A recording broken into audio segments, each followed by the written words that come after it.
vengo a presentar lo que podría decirse, según las palabras de muchos especialistas en literatura fantástica, la primera revista de ciencia ficción en Chile. Esto es, voy a poner un poquito más atrás, esto es Espacio-Tiempo. Bueno, partimos indicando la portada. Como pueden ver, la portada tiene un estilo muy típico del diseño de los años 60, de los años 70. Una portada que no sé quién será Tennyson, pero es el diseñador, el dibujante, el ilustrador. Y por lo tanto, muy poco de esto se puede averiguar de la portada. En específico, esta es una de las primeras revistas de ciencia ficción chilena. En esta época, esta revista tiene indicado el año 1962, 1963 y 1964. Aún no hay claridad porque no aparece dentro de la revista el año en que fue publicado. Omar Vega y también Roberto Pliskov tienen la idea de que esto fue en el año 1964. Pero habría que determinar en alguna parte en qué posición de la línea de tiempo se encuentra esta revista. Sin embargo, esto lo hace la primera revista de ciencia ficción. Espacio-Tiempo es una revista que, como pueden ver, es de aproximadamente 76 páginas y está hecha con el objetivo de difundir la literatura de ciencia ficción. Lo principal que podemos ir a averiguar es este tema de acá tenemos una imagen, una ilustración del planeta Júpiter.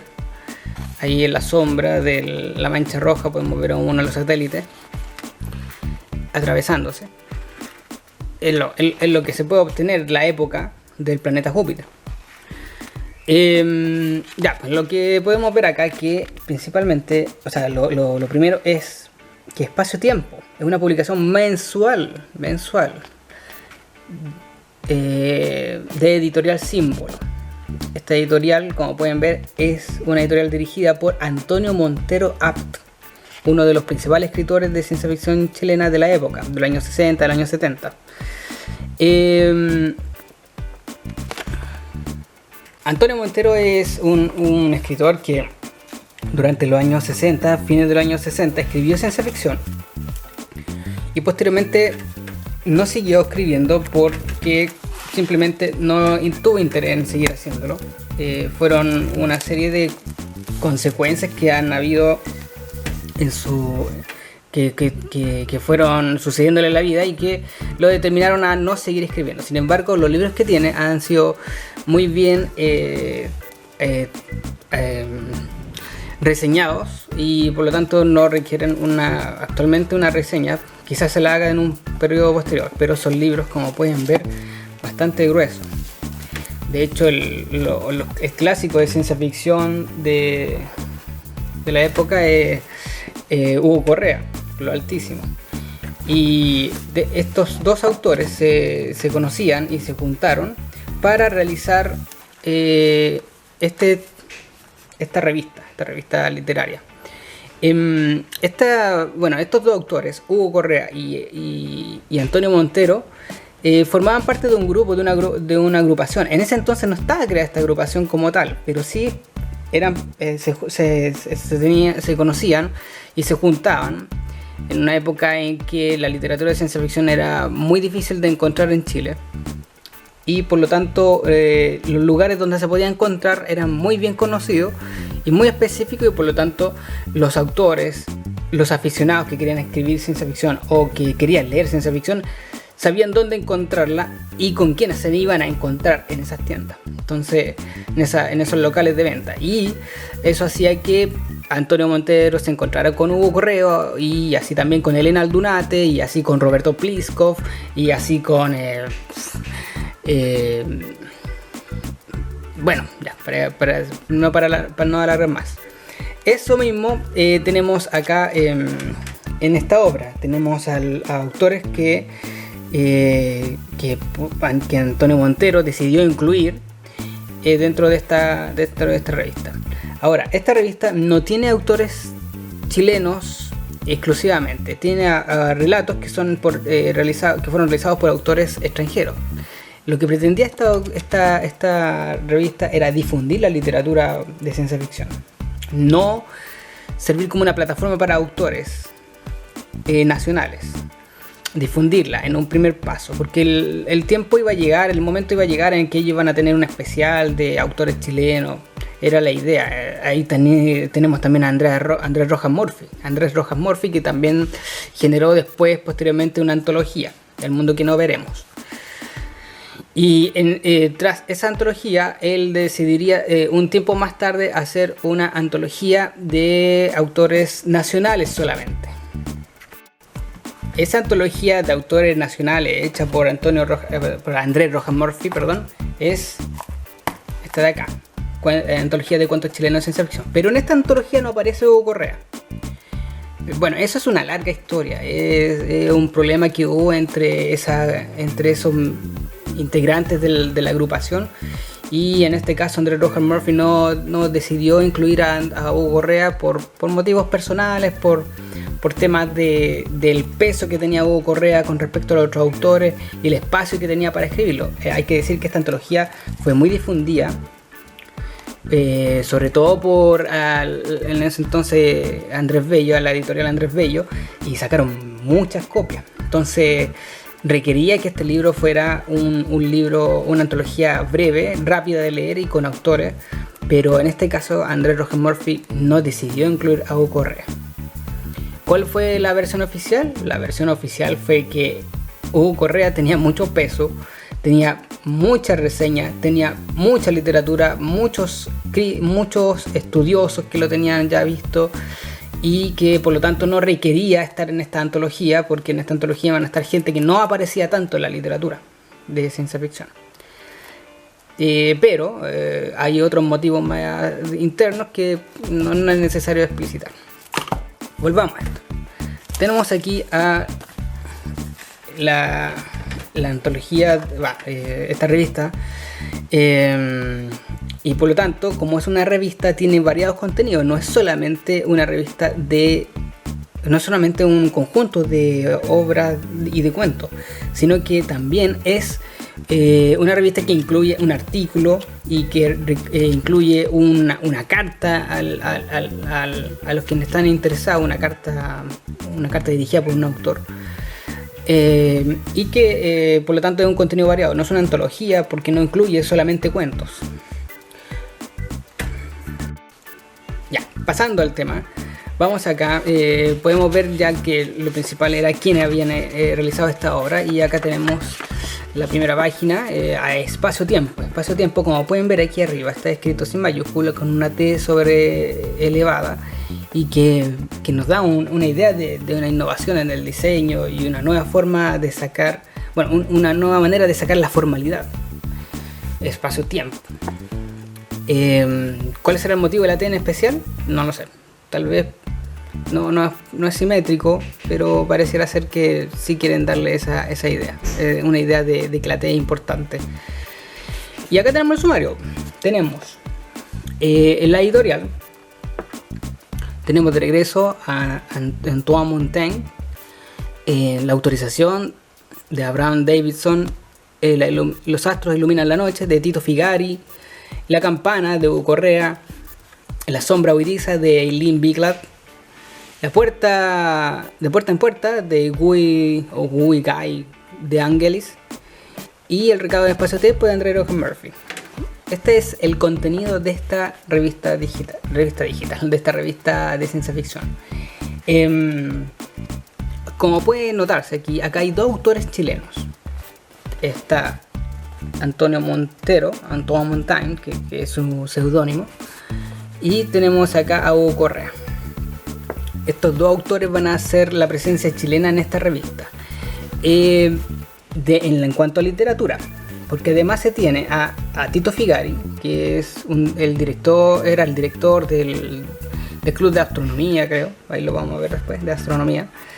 Y además de eso tenemos a Andrés Rojas Morphy, que era un actor muy reconocido en los años 60 y 70, y que fue uno de los gestores de los eventos de literatura de ciencia ficción, de los eventos sobre temática de ciencia ficción.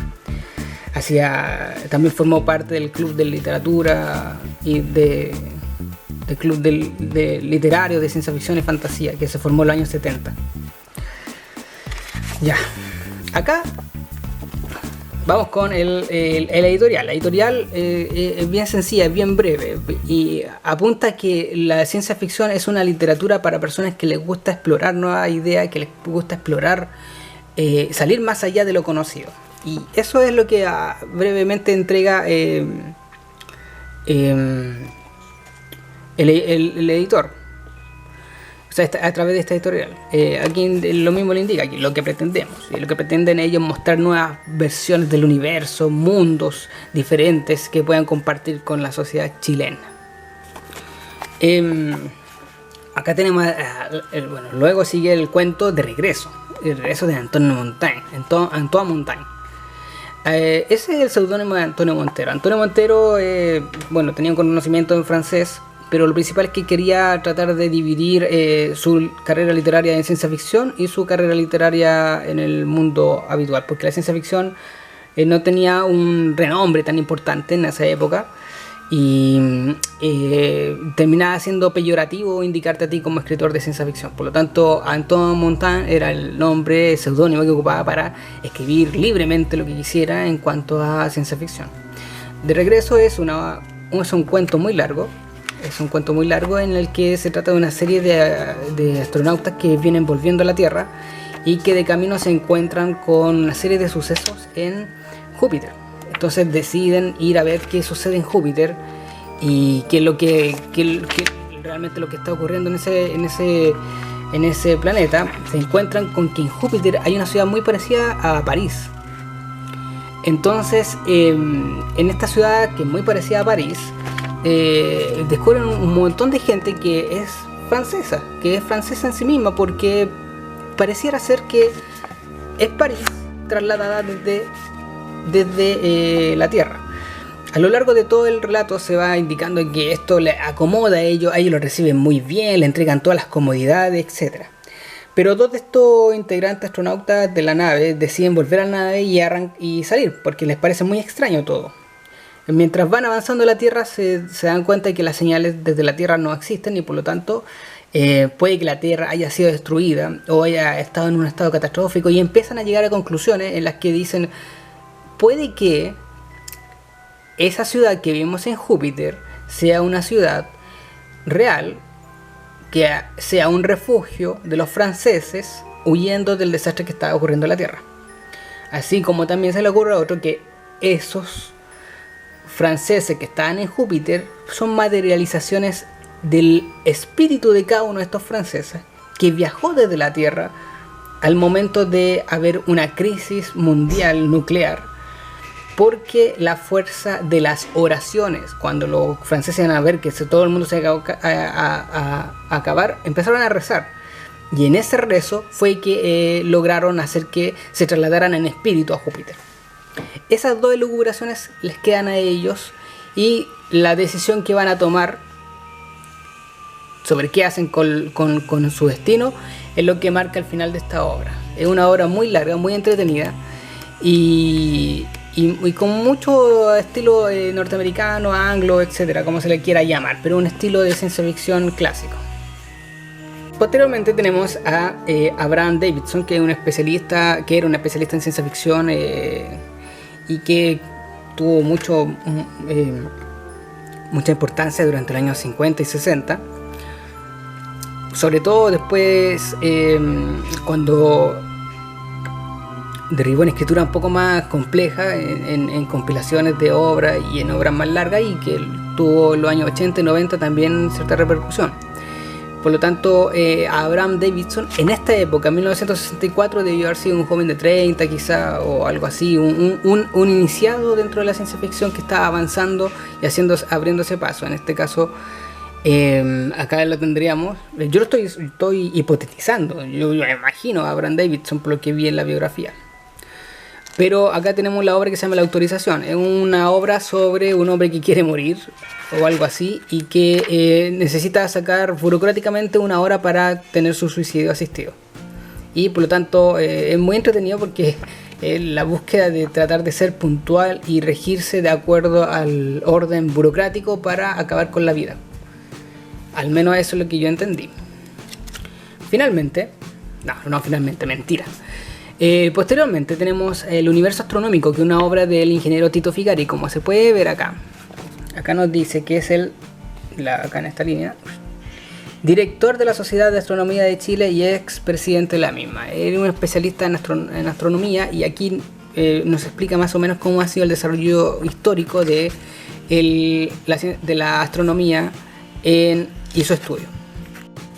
Bueno, he tratado de hacer esta reseña quitando el sonido de la construcción que está al lado, pero veo que ya no se puede hacer. El sonido va a ser igual. Es una galleta que está cortando un metal. Debe ser un aluminio por el sonido, un aluminio delgado. Ya. Tenemos aquí a Tito Figari, que ya habrá escrito su obra, su aporte. Y luego sigue La campana, de Hugo Correa.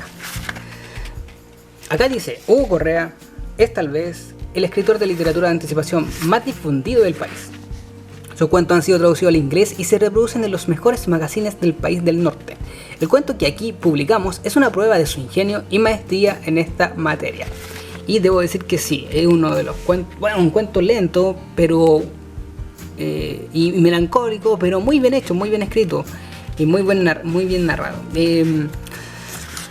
Consiste en que hay una cierta raza extraterrestre que llega a la Tierra, comienza a conquistar todo. Los humanos, después de una resistencia, terminan reducidos a una especie de reserva que se reduce todavía más por la cantidad de gente que ya no quiere vivir, y el inevitable destino de los humanos es de ser exterminados por estos extraterrestres que sí los valoran. Es decir, que sí valoran las grandes obras que hicieron los humanos, valoran la historia de los humanos y valoran cómo estos han desarrollado su civilización a lo largo del tiempo y cómo llegaron a este punto. Entonces ellos como extraterrestres se sienten orgullosos de continuar la creación humana. Aún así deciden exterminar a los humanos, pero para continuar tranquilamente el avance de la historia del planeta Tierra. Entonces, dentro de estos pocos humanos que quedan en la Tierra, algunos son elegidos para tomar la opción de utilizar un instrumento que crearon los humanos. No se sabe por qué, pero fue un instrumento que se creó por los humanos durante las guerras nucleares. Y este instrumento lo que le permite a los humanos es tener la posibilidad de optar a él si es que se quiere otro destino que no sea enfrentar la realidad. Entonces, los extraterrestres, tratando de conservar el orgullo de tener a la Tierra y tratando de mantener el legado humano, les dan a las personas, a los humanos, les dan la posibilidad de ocupar este mecanismo que fue creado por los humanos como una última concesión. Entonces hay una gran fila de humanos que se forma para estar en este instrumento que se conoce como la campana, porque tiene la forma de una campana. Los humanos entran a este instrumento, a la campana, se suben sobre una especie de asiento colgante que hay. Y este asiento colgante se eleva y los eleva hasta la parte más alta del interior de la campana. Entonces, ahí es donde aparece un mensaje que dice: mensaje a los humanos, representantes de la especie humana. Bueno, en este mensaje se les dice que esta campana, la obra maestra de la técnica e ingeniería humanas, salvará a los últimos descendientes de nuestra raza cuando al fin de los tiempos aquellos que regresen a la Tierra la encuentren destruida por guerras o cualquier catástrofe similar. Basta columpiarse y que el badajo golpee el metal, las ondas sonoras transportarán al hombre a las primeras épocas de la Tierra para comenzar de nuevo nuestra historia. Entonces al final se presenta esta campana, los humanos lo presentan como una especie de nave de máquina del tiempo que los va a llevar a otro tiempo para iniciar una nueva una nueva vida. Y es así como este cuento, que es muy posapocalíptico, etcétera, igual que el de Antonio Montero, y muy tendiente de la época de los años 60. Estamos en plena Guerra Fría. El botón rojo se puede apretar en cualquier momento, la llamada telefónica del teléfono rojo se puede hacer en cualquier momento. Hace 1 año, 2 años, 3 años atrás había ocurrido la crisis de los misiles en Cuba. Entonces está muy fuertemente la presencia del desastre atómico. Y es este cuento, el final no se relata obviamente, pero no lo relato obviamente, pero es un cuento muy tétrico. Después sigue La sombra huidiza de Eileen Bigland, una autora. No hay mucha información sobre ella, y lo importante es que incluyen una autora. Está incluida una autora dentro de esta revista.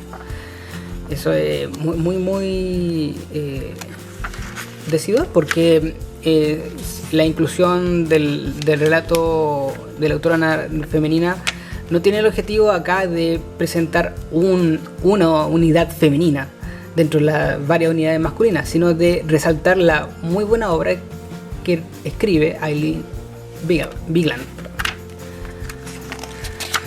Es un cuento largo también.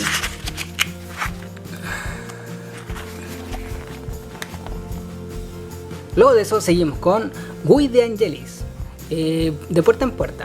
Esta obra es una obra que también representa un momento de la literatura. Acá se puede ver que de Eileen Bigland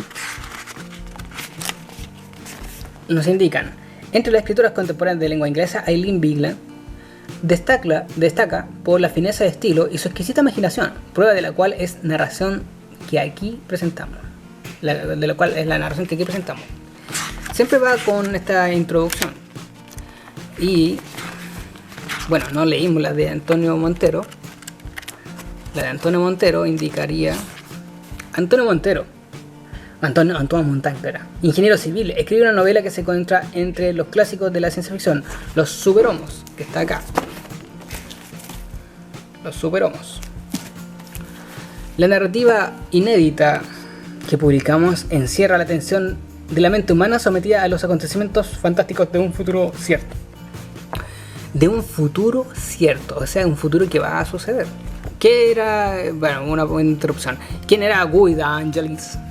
Cuando Guy de Angelis comenzó a publicar su producción literaria a comienzos de la década del 50, él mismo era un vendedor ambulante, de puerta en puerta, tan comunes en Norteamérica.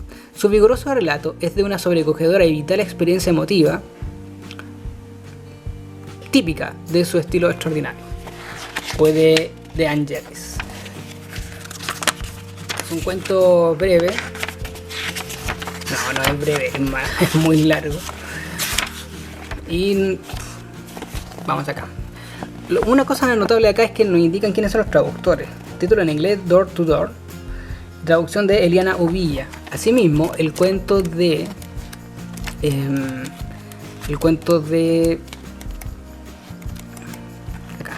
Abraham, otro cuartito, Abraham Davidson.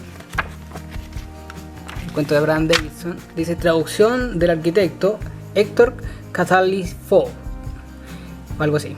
Título de certificado. Pero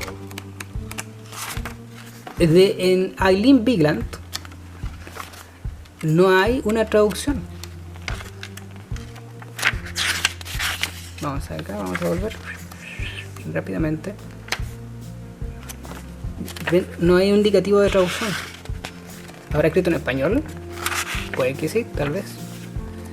Bueno, el último compuesto de este elemento de este compuesto es el recado a espacio-tiempo de André Rohan Murphy. Si se fijan, también se mantiene ese efecto con la T. ¿Qué nos dice André Rohan Murphy? Que es un destacado actor de teatro, la radio y la televisión y apasionado lector de la literatura de anticipación. Ha querido saludar la aparición de esta revista en los términos que siguen. Ya, tenemos aquí a André Rohan Murphy. Este quizás es un muy buen documento, el que entrega André Rohan Murphy, porque nos explica cuál es el objetivo de la ciencia ficción. Bueno, en realidad aquí André Rohan Murphy no nos entrega cuál es el objetivo de la ciencia ficción. Aquí nos dice que ese es el poder portentoso de la llamada ciencia ficción: anticipar. El objetivo de la ciencia ficción no es anticipar. Anticipar es el poder de la ciencia ficción. Es decir, la ciencia ficción no tiene una función, según André Rohan Murphy, sino que tiene un efecto, tiene un poder. Por lo tanto, esto es un poco más flexible, porque no te marca, te dice tú tienes que escribir ciencia ficción para que tanto, o la ciencia ficción existe para que tanto. No, acá te indica uno del efecto de la ciencia ficción, un elemento que te brinda la ciencia ficción es anticipar. Tú puedes anticipar, no debes. El deber y el poder. No que debas anticipar, sino que tú puedes anticipar. Es una postura muy abierta la de André Rohan Murphy. No la define tanto como con una funcionalidad. Luego de eso nos explica que como la manera en que la gente tiene contacto con la ciencia ficción, y nos va nombrando algunas revistas que van apareciendo en la época y que tienen contenido de ciencia ficción. En este caso, aquí, Rohan Murphy lo marca como lector. Este Espacio-Tiempo, primera revista chilena de anticipación. Entonces, aquí André Rohan Murphy marca a Espacio-Tiempo como la primera revista de ciencia ficción. Y finalmente va hablando con personajes literarios con gente que conoce literatura, y les va preguntando cuáles son sus visiones de la ciencia ficción. A Norma D'Angelo, que dice gentil vendedora de una librería de Calle Estado. A don Armando Moya, viejo amigo nuestro y conocido de todos los buenos lectores de Santiago. También aquí tienes que Armando Moya cuenta que hoy el coronel señor Oce de Carabineros dejó para siempre los libros policiales luego de que le recomendé una de las obras, convirtiéndose en lector apasionado de ellas. Entonces, también menciona aquí a René Combeau, que es un fotógrafo, en este tiempo lo indica como fotógrafo renombrado. Hay muchas obras de teatro que están fotografiadas por René Combeau, y también arquitectura. También es muy renombrado a nivel arquitectónico. Murió, creo, hace el 2011. Ya, bueno, el tema es que aquí finalmente menciona a Elena Aldunate. A Elena Aldunate de Silva. Y aquí, bueno, se hace la típica mención de que es hija de Arturo Aldunate. Y en ella dice sobre Elena Aldunate, conocido por vean, ella también ha incursionado en la ciencia ficción con una creación propia. En efecto, Juana y la Cibernética es un interesante aporte femenino a la novelística de anticipación en Chile. Aquí André Rohan Murphy establece que Juana y la Cibernética es literatura de anticipación.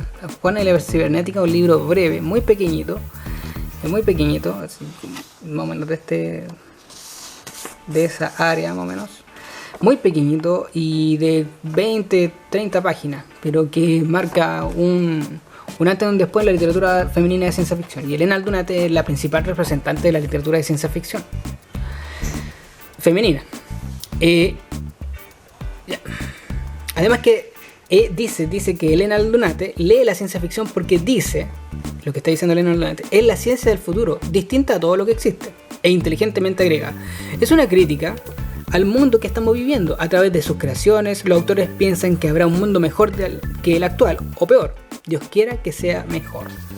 Entonces acá, obviamente, dentro del contexto, que aquí no existe un viaje a Marte como actualmente, no existe la convergencia entre lo humano y lo digital. No, acá el principal problema es la Guerra Fría, el futuro de la humanidad. Finalmente André Rohan Murphy dice: saludamos hoy a Espacio-Tiempo, la revista de ciencia ficción chilena. Le deseamos larga vida y estamos seguros de que en sus páginas viviremos un mundo maravilloso. al que los escritores visionarios del siglo nos harán penetrar con deleite.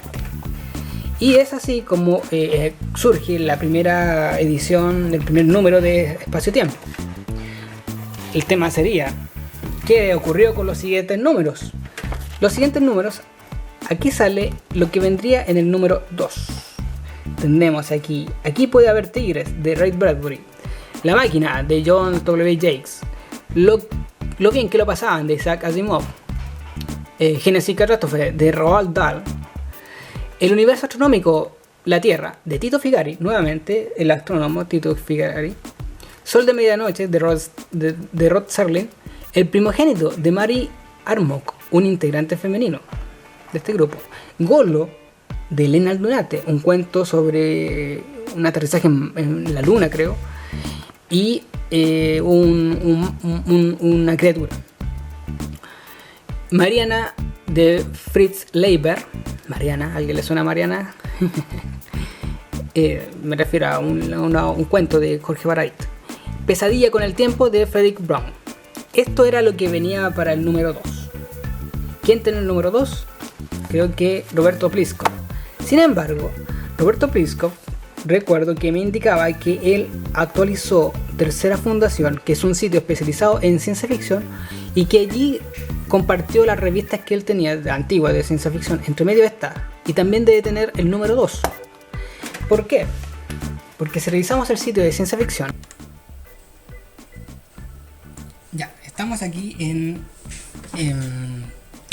Tercera Fundación, y en Tercera Fundación podemos ver que están registrados los 2 espacio-tiempo. ¿Por qué 2? Porque surgieron 2, solamente hubieron 2 números de espacio-tiempo, no hubo más. En este caso acá tenemos al número 1, que es el que estamos revisando, y en este número, como pueden ver, acá hay un escaneo de la imagen de la tapa, y podemos ver los integrantes de la revista. Pero aquí podemos ver también el nombre del ilustrador de la portada, que se llama Alfred Tennyson. Y Alfred Tennyson ya ha trabajado antes, creo que ocupando sus ilustraciones en las obras de Las Nieblas de Avalon, de Marion Zimmer. Entonces, Las Nieblas de Avalon tienen esto, y lo que he estado tratando de averiguar es que pareciera ser que es un autor de ilustraciones, pero que no sé si es la misma persona con respecto a Alfred Tennyson, Lord Alfred Tennyson, o Alfred Lord Tennyson, que es un poeta decimonónico. Entonces no sé si ver eso como algo que él ilustró, dado que sale en la portada, sale un hombre en la luna, algo muy romántico, con una luna de fondo. Bueno, pues bien, vamos al número 2, el número 2 de Espacio-Tiempo.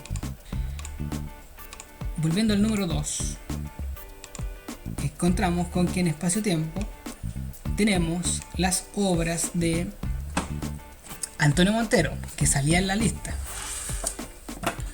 Tenemos la editorial en este caso. Tenemos la obra de Aquí puede haber tigres, de Ray Bradbury. Tenemos La máquina, de Jakes. Tenemos Lo bien que lo pasaban, de Asimov. Tenemos el Génesis y Catástrofe, de Roald Dahl. Entonces hasta el momento la lista íbamos bien. Luego sigue La Tierra y su edad, de Tito Figari, y Sol de Medianoche, de Rod Serling. Pero la pregunta es, ¿dónde está el primogénito? ¿Dónde está Golo, de Elena Aldunate? ¿Dónde está Mariana, de Fritz Leiber? Y Pesadilla con el tiempo, de Frederick Brown. De hecho, aquí tenemos 60 páginas en este segundo tomo, mientras que en el primer tomo tenemos 75. Entonces puede que haya problemas con haber sacado a esos autores del segundo grupo.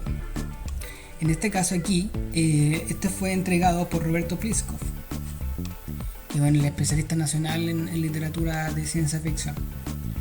Y esta obra fue sacada en 1967. Tengo una duda. Vamos al sitio de Elena Aldunate en Wikipedia, y Elena Aldunate tiene un libro en 1967 que se llama El Señor de las Mariposas. En El Señor de las Mariposas, de Elena Aldunate, no, quiero una lista.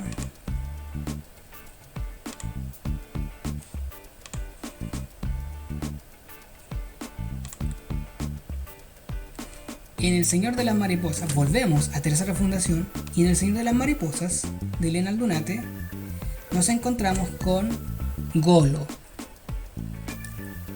Acá está el cuento que iba a salir en la revista de Espacio Tiempo en el segundo número.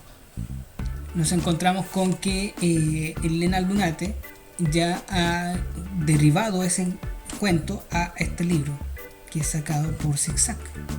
De esa manera, por ese motivo, no tenemos a Elena Aldunate dentro de esta compilación de Zig-Zag. De hecho, ahí está Juana la Cibernética, Candia, el primer libro de Elena Aldunate. Entonces, con eso finalizamos el misterio de Espacio-Tiempo. Y hasta aquí esta reseña, esta obra maravillosa que es Espacio-Tiempo, la primera revista de ciencia ficción en Chile. Ya sabemos por qué no sale Golo. Y bueno, eso es todo lo que podemos decir sobre esta revista. Espero que si la encuentran en alguna feria, la puedan reconocer de inmediato y adquirir, porque esta es mi copia. Otra copia debe tener la Roberto Pliskov, y no sé quiénes más tengan copia. Quizás Marcelo Novoa debe tener otra copia, pero lo principal es que ustedes apenas la vean, la compren y la adquieran. Es una pieza histórica. Gracias a todos y que estén muy bien.